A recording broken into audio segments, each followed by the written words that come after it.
Hello everyone, welcome to my channel Psychologist Priya Bhargav. Today we are going to talk about self-esteem. Self-esteem. जब हम public place में जाते हैं या लोगों से मिलते हैं तब हम एनालाइज करते हैं कि हम अनईजी फील कर रहे हैं। अगर हमें कुछ पब्लिक प्लेस में कुछ बोलना है, कोई स्पीच देना है, तो नए लोगों से इंटरेक्ट करने में उसमें भी हम हिचकिचाना शुरू कर देते हैं या नहीं जाना चाहते हैं या अवॉइड करते हैं जहां हमें पब्लिक अटेंशन मिल रही होती है। ये एक छोटा सा एग्जाम्पल है जहां से हमें ये रियलाइज हो जाना चाहिए कि शायद हमारी सेल्फ एस्टीम उतनी नहीं है जितनी हमारी होनी चाहिए। टेक्निकली सेल्फ एस्टीम का मतलब होता है हम कैसे खुद को इवेलुएट करते हैं, हम खुद को अपनी नजरों में कैसा देखते हैं, वो सेल्फ एस्टीम होता है। हमारा जो सेल्फ एस्टीम है बहुत सारी चीजों के बेसिस पे डिसाइड होता है। दुनिया भी इसी तरह से डिसाइड करती है और हम भी शायद अपने बारे में इसी तरह से डिसाइड करते हैं। जिस तरह से हम अपने आप को इवेलुएट करते हैं, क्या वो सही तरीका है?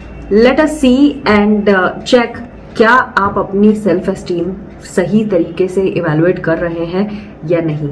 Number 1, appearance.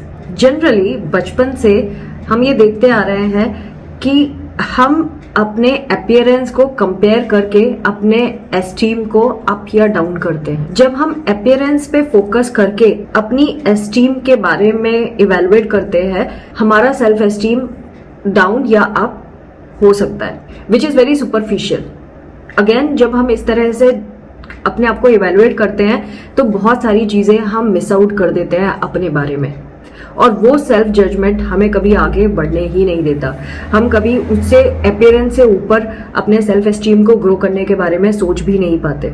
इनडायरेक्टली हम दूसरों के हाथों में ये पावर दे देते हैं कि वो डिसाइड करें कि हमारा सेल्फ एस्टीम कैसा होना चाहिए जब हम अपीयरेंस को कंसीडर करने लगते हैं। Number 2, popularity, fame.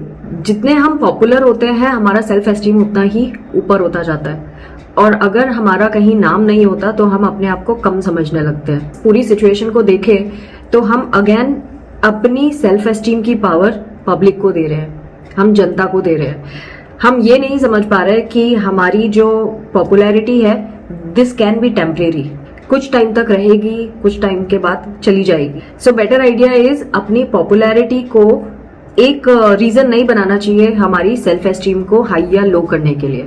हाँ, ये एक वे हो सकता है जो आपकी सेल्फ एस्टीम को रेज करने में आपको हेल्प कर सकता है, but that can not be the source to motivate you to stay in a self esteem zone. Next is comparison. Technically देखें तो हर जगह जब से हम स्कूल जाना शुरू होते हैं तब से ही कंपैरिजन, इवन स्कूल जाने से पहले से ही हमारा कंपैरिजन शुरू हो जाता है। बच्चे की हेल्थ कैसी है, बच्चा दिखने में कैसा है, बच्चा कितना लर्न कर पा रहा है, बहुत सारी चीजों में हम कंपेयर करते हैं। एंड जहां हमारा कंपैरिजन किसी और बच्चे से किया जाता है कि हम अच्छे हैं और वो कम है, कम परफॉर्म करता है, हमारा सेल्फ एस्टीम हाई हो जाता है और उस बच्चे का सेल्फ एस्टीम लो हो जाता है। आप सामने वाले को डीमोटिवेट कर रहे हैं कंपैरिजन से। That means comparison is again no factor for self esteem. This is not the right way to raise your self esteem.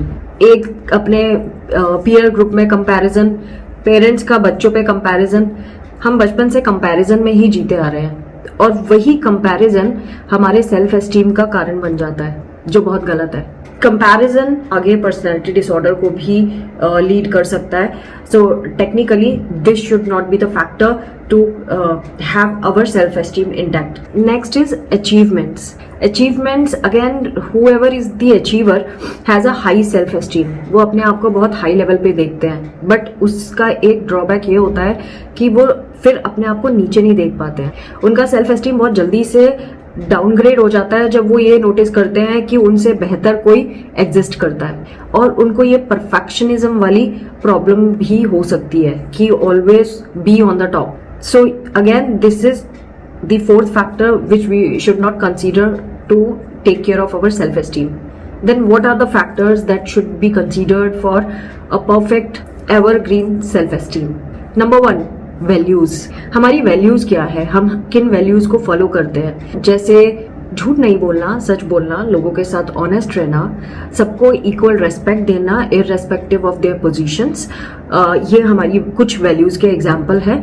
और जैसे जैसे आप आगे बढ़ते हैं सीखते हैं, आपको पता चलता है कि आपकी और कौन सी लाइकिंग्स हैं, कौन कौन सी चीज़ें हैं जो आप अपनी वैल्यूज़ में एड ऑन करना चाहते हैं। तो value is one of the factors that should be considered to maintain our self esteem और raise our self esteem. Next is growth mindset.